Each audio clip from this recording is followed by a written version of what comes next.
Okay, so this is Puhoy? Is that how you say it? Puhoy. Puhoy. Okay. At least that's how I've always say it. Like Puhoy. All right, Puhoy. Ahoy.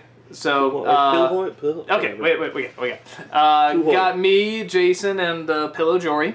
Say hi, Pillow Jory. Don't beat your wife. What's wrong with you? You should do this. Ow! Shut up. Owie! Yeah, you like this? You're mean. Ow! I never liked Pillow Jory. You're the worst. Almost as bad as Cat Jory. No. We've made like so many different Jories. It's sort of like the various princesses they had in the show. It's Yeah, like actually, now that you say Cookie that. Jory and Flame Jory. So, shut up. You're dead, Pillow Jory. So, silence. Yes. Okay. Very good. I say you're dead. Very good. I'm conflicted. Alright, so this is... Oh my god, I love this episode. I love told this you episode. let's go to a good episode. It's... The concept is so funny and so imaginative. It's just thinking, this is what that last episode should have been. Yeah. This is what it was probably trying to do, and it's both this big, colossal, epic episode, and it's also kind of a huge waste of time at the exact same time, and they're both so good at being that. It's like both really deep and meaningful and kind of beautiful, and then it's also like just totally pointless and meaningless, and it's... I love this episode. Okay, so Finn... it's another, what was it, knife storm or whatever they call it, it's raining swords or whatever, and so they make a pillow fort inside, and Finn's feeling bad because... Pillow fort of all freaking pillow forts. Yes, and Finn's feeling bad because he told Flame Princess a joke and she didn't get it, and he's wondering if that means it's over now because he knows nothing about, or not very much about relationships, and he says he's going to go in his pillow fort to think about it, and... It's so big and massive that he comes across this door, like this dimension to this pillow world, and the pillow world looks wonderful. I mean, it is so creative, and it's beautifully drawn, and it's so funny, and he fights a pillow dragon. Blanket dragon. A blanket dragon, that's it, a blanket dragon! And saves the pillow people, and he comes across, what was it? The daughter of Quilton, was that it? Yeah. Rosalind, I think. Yeah, Rosalind. Yeah. I remember this time. And he's just like, oh, I can just stay for a little bit. And sure enough, like just a few seconds in, results in like years and years going by, and he grows into Jonathan Frakes, and, and he has kids, and he just lives out his lifetime, and it's like, it's a good life. I mean, it's like a really, event-filled, loving life. He's got a wonderful family, and he keeps busy, and, but he's still kind of looking for his portal to get back home, and finally he has a chance to get it, but he decides not to because he loves his new family and everything, so he lives literally until his dying day. And somehow he lost the arm, which again is sort of the mechanical arm now, or a pillow arm, I should say, in this sense. And he passes away, and he travels back while bumping into some sort of evil red Lego, and he comes out the other end and just thinks it's all a dream, and turns out Flame Princess just got the joke, and he completely forgets about it, and it's... what do you even say about it? It's just so funny, and it's so huge and epic, and I love these stories where, somebody goes and lives like a lifetime, and you kind of feel like they lived a lifetime. Mm-hmm. And again, in 11 minutes, they got this, while they could also cut back to seeing Jake and BMO, just sort of be silly. Hell, you even got a little bit of a talk about, like, Jake, being a dad for only a few hours and him missing, being a father. It's like, how can they fit all this in so well in 11 minutes? Now do you see why when I say glitch is a glitch, the jokes went on too long? This one was like, boom, boom, boom, boom. The jokes were there, the story was there, glitch was a glitch. There were so few jokes and everything was just kind of dragged out. This is what I'm talking about. Everything was there in 11 minutes, and it felt like there was no missed opportunities. Yeah, I mean, you just feel like... you kind of feel like you watched a lifetime, in this guy. And that just makes it all the more funny when he travels back and he's just like, whatever. Because I was really watching this episode like, how are they going to end this? I mean, is this going to end like on this really big serious note, or is it just going to be a dumbbell joke? Either way, it's like, I'm going to love it if they do it right. And they did it great.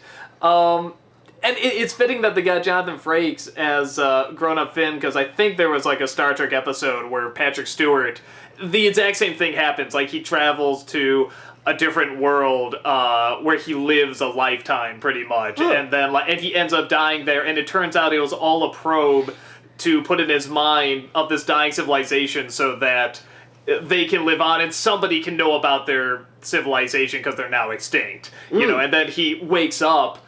But it's like, unlike Finn, he feels like he lived a lifetime and he's still getting used to being captain again and stuff. It's actually a really good episode if you haven't seen it. I forget the title, but it's very, very good. And it reminded me of that, and that's actually probably like the best done version of that kind of concept I've ever seen of living an entire life, but coming back, sort of to a reality after living that life.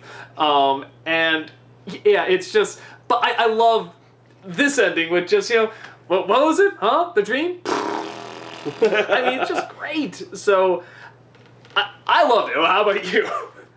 I just really liked how, you said it right. The design of the pillow world was just phenomenal. Everything was a pillow. Like, for the most part, there was a few blankets, but everything was... A few quilts as well. Yeah, like, everything was a pillow. And there's been numerous, like, other worlds that people have gone to in movies or TV shows where it's like, oh, this is the blank world. And it's like, oh, it's got this, but it still has, like, cars or this, that, or the other thing. Yeah. What I love is that you see this car pull up, and it's just a blanket covering too. There is no, like, cogs. There is none of that stuff in this world. It is just pillows and blankets. And I really love that they actually completely stuck to that. Even if you look at the sky, it looks like a blanket with some stitching in it. And that takes, I mean, I know people be like, well, how difficult is that? It's like, it's difficult to design a world to make it look good and have everything be this one thing and not have it be a repeat of the same thing over and over to make it all look different. Even though the little pillow people have to look a little different and have unique designs. And, I think the, where was I going with this? Totally blanked out. Keep talking. Well, what I was kind of waiting for initially the first time I saw this was for there to be a pillow Jake, a pillow Bubblegum, a pillow Marceline. They never went that route, which I love that. I love the fact that they never went down that route of, oh, let's bring in all the characters we already know and love, but just pillow versions of them. Because those kind of things always bother me.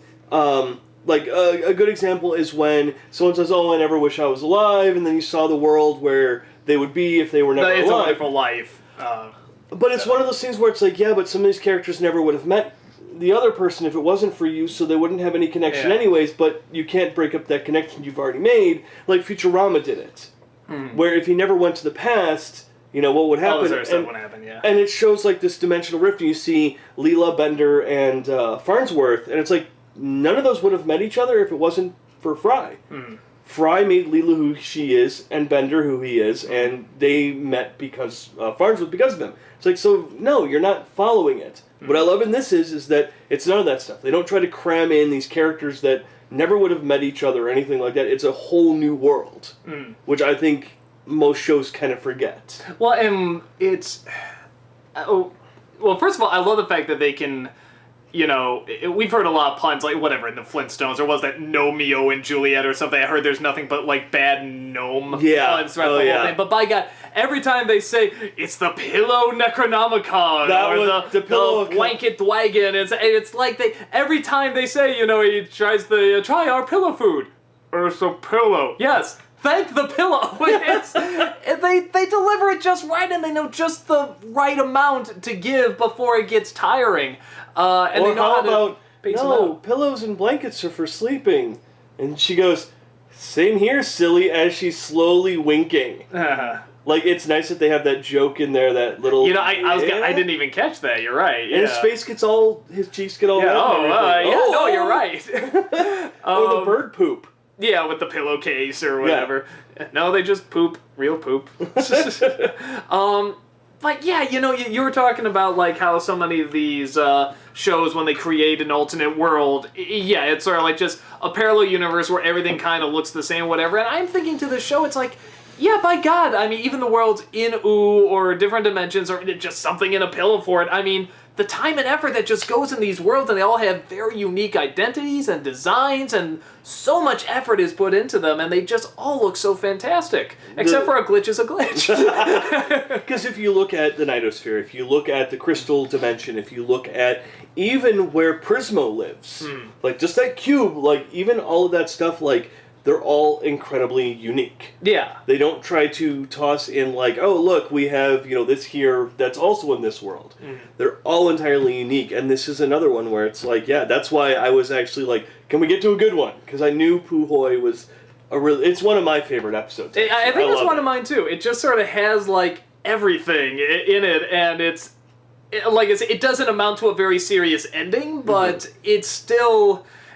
there's still, strangely enough, kind of a lot of weight to it, and...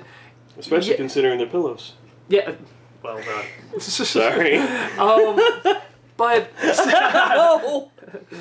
Pillow Jory suddenly came back to life just to hurt you for that. I deserve it. Yeah, well, and I love the idea. I always like, something I love about, like, Narnia or Alice in Wonderland stuff is I love how do you get to the world, the different world, and just a pillow for it. It's fucking ingenious. It's ingenious! When he was climbing in there, I'm like, oh, I hope it's like 10 times bigger and he finds something else, and just when you see the whole world, it's like, I love that, and it's so imaginative, and it's so clever, and it takes... I don't know, it takes so much effort to make an episode like this strange, but also kind of this heavy and this funny, and they all have, like, the same amount. It's not like, well, it was mostly serious and kind of funny, or it was, kind of serious and mostly funny. It was very much like, it was just equal amounts. It was, like, perfectly proportionate, and you're just saying, well, is this going to end on a serious note or a joke note? It ended on a joke note, but it's still fine, it's still hilarious, so... Yeah, I'm with you. I think it's one of my favorite episodes. I liked a lot of the jokes, like when he finally crawls out and he's like, oh, Jake, turns around and it's gone. And he's like, man, did he build this too?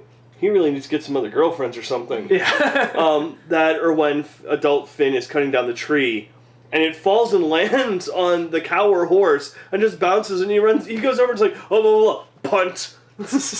Like, I like the tiny, or he cuts the blanket dragon. And it bleeds all the feathers. And it's like, oh, is that it? That was pretty easy. Like, it's a lot of the little tiny jokes that I really enjoyed. BMO with the cup, with the giant rainbow wigs and all that stuff. Like, it was... I think this is, like I said, one of my favorite episodes. It hit, like, on every mark. Yeah. So, for me, this is actually, one of my top 5. I'd say so, too, actually. I mean, it seems like such a strange episode, because it's like, while there is a lot of weight to it, it's still not, like, it's not an I Remember You, or something like that, but it's still, like, it just feels so complete. You just sort of watch it like, yeah, that was just, like, a perfect episode. Yeah, yeah. So, yeah, no, good stuff. More of that. Pardon me while I go make out with my pillow wife.